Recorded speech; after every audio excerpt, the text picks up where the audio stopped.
Dans le but de rendre l'apprentissage de la langue bambara ludique et interactif à travers la digitalisation, le Centre d'animation pédagogique de Kalabankuro a initié ce vendredi 12 septembre une conférence de débat sur l'apprentissage de cette langue, l'une des plus couramment parlées au Mali.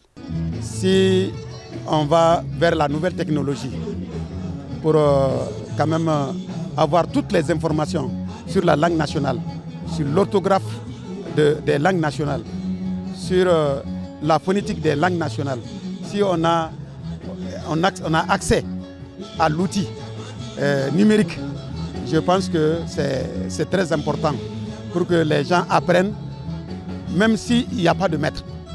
Donc il suffit d'aller dans les applications pour télécharger et apprendre. On peut même apprendre seul et ça peut faciliter quand même l'apprentissage. Parce qu'avec les langues nationales, les gens apprennent plus rapidement que quand ils sont en train d'apprendre au niveau de la langue française. Aujourd'hui, quand on parle d'utilisation de la langue bambara, on se rend compte aujourd'hui la plupart le bambara c'est une langue de parler, c'est pas écrite. La plupart des cas, on communique sur là-dessus, mais on ne sait pas écrire.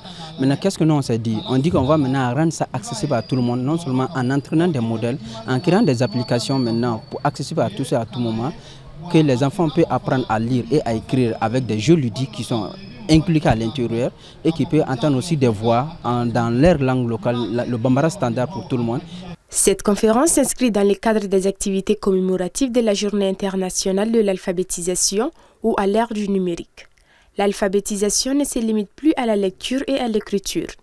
L'alphabétisation n'est pas un simple acte de savoir lire et écrire, c'est une clé qui ouvre les portes du savoir, de la citoyenneté active, de l'autonomie économique et du progrès social. C'est un droit humain fondamental, mais aussi un levier essentiel pour lutter contre la pauvreté, les inégalités et l'exclusion. Notre académie, à l'instar des autres de notre pays, célèbre le 8 septembre depuis son institution à la conférence de Téhéran en 1965.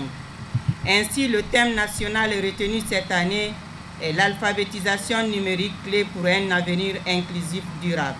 Face à l'insuffisance de documents dans les langues nationales, comme l'a souligné le conférencier, l'intelligence artificielle contribuera considérablement à garantir qu'aucune langue ne soit marginalisée.